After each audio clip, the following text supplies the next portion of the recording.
Have you ever wanted to be a samurai? Have you ever dreamed of feudal Japan and what it would be like to wield a katana and a bow? Well, this game, Sky Sanctuary, allows you to do just that. Hey guys, I'm Crypto Spook. And this is Moriarty. This is Sky Sanctuary, which is a tranquil Japanese-style game where you're in a city in the clouds, or a dojo in the clouds, or something along those lines. Are you perhaps in a sanctuary in the clouds? Maybe in the sky? That kind of makes sense. I don't know where you're getting these accurate truisms from. Not sure.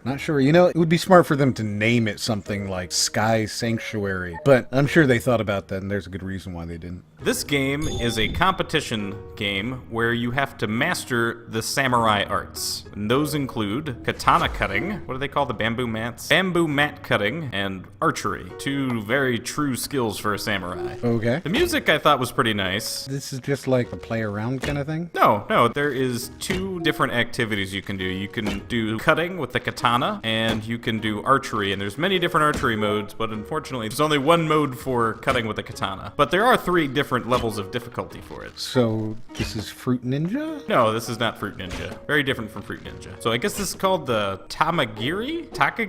Something along those lines. One of my main complaints about this game was the fact that you had to endure this little robot telling you how you did and explaining things over and over again. The cutting felt very natural, but I immediately jumped into the hardest mode, and it was obvious that you were not that good. That I was not that good. However, you are on the leaderboards as the top. I am? Yep, you are. I had to play this on your account, remember? All right. I maxed you out. You're on the leaderboard for like every single one of these. Fantastic. That's actually pretty good.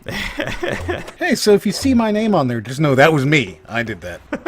I know that you know me from when I was much younger, and I used to be very into Japan and all that stuff. I still am, deep down. It's a really fun game, practicing all these cuts and stuff like that. And I'm sure you can't hear it because I don't record my audio, but I was going, hi! Aww!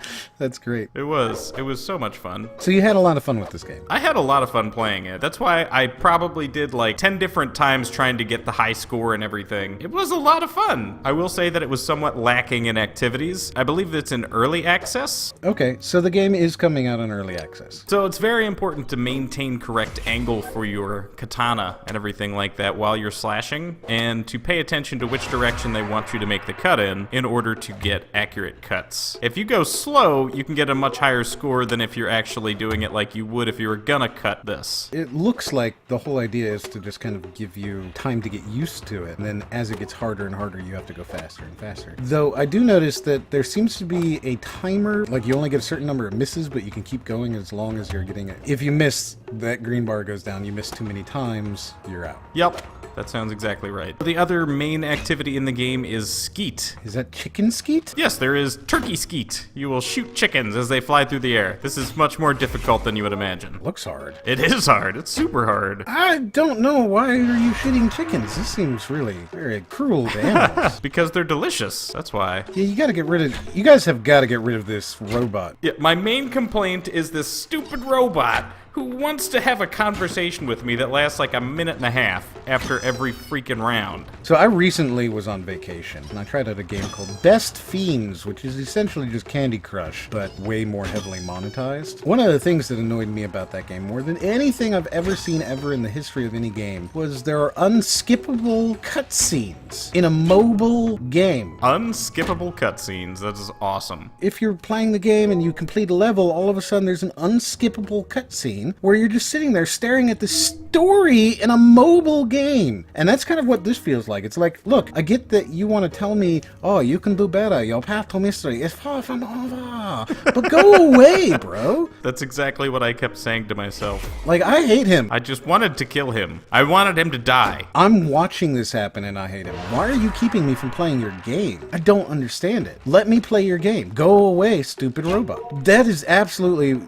the only complaint that I can see so far. Yet the robot was pretty bad. Those scenes absolutely need to be skippable. And also, I will say that my arms got super tired playing the bow section. This bow is not the most intuitive bow I've played with. Which, by the way, as we've discussed, intuitive aiming is how all of the bows work in VR for the most part. We gotta remember that they still haven't figured out how to get guns to aim well in VR. Part of me just kind of wants you to replicate what they do in Tomb Raider, which has always had by far the best bow mechanics out of any game I've ever played, personally. I realize that takes some of the mastery away from it. It still requires a little bit of skill, but it takes the skill away from the actual aiming part of it, which is never the fun part. It's never fun to be like, oh, I'm super good at aiming. It's more about speed, being able to say, okay, well, here's where you're aiming at, and you have a second to do it. Well, now it's all about my speed, and that's much more fun to me. I'm okay with them showing that. That wouldn't remove the fun for me, especially in a game like this where you can see the targets popping up and things like that. And I get that that's not realistic. I've always had an issue with realism for realism's sake, and the bows in VR are realism for realism's sake so far.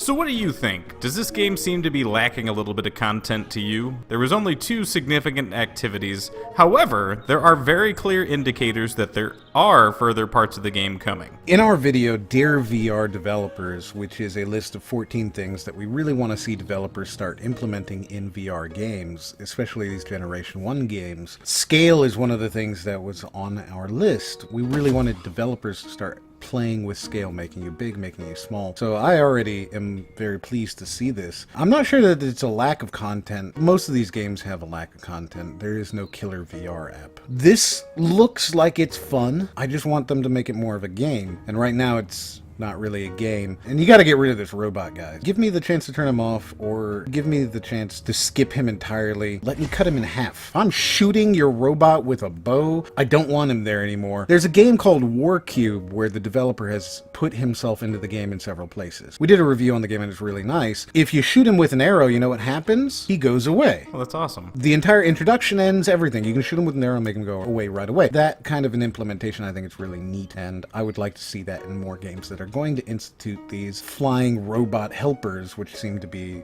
so prevalent in VR games. So there you go, guys. That's Sky Sanctuary. I think it's pretty neat. I'd like to see a little bit more in it, and I definitely want to get rid of this robot. What do you think? There seems to be a lot of these kind of samurai sword style games coming out recently. You've got everything from Fruit Ninja to Samurai Sword VR, hitting it right on the nose there. Are there too many? Is there not enough? Is there any one that's better? Do you think this one looks good? Let us know in the comments below. I am absolutely interested in knowing. If you like it, like it. If you don't like it, don't like it. Don't forget to subscribe and check out the Patreon, and as always, We'll see you on the next one.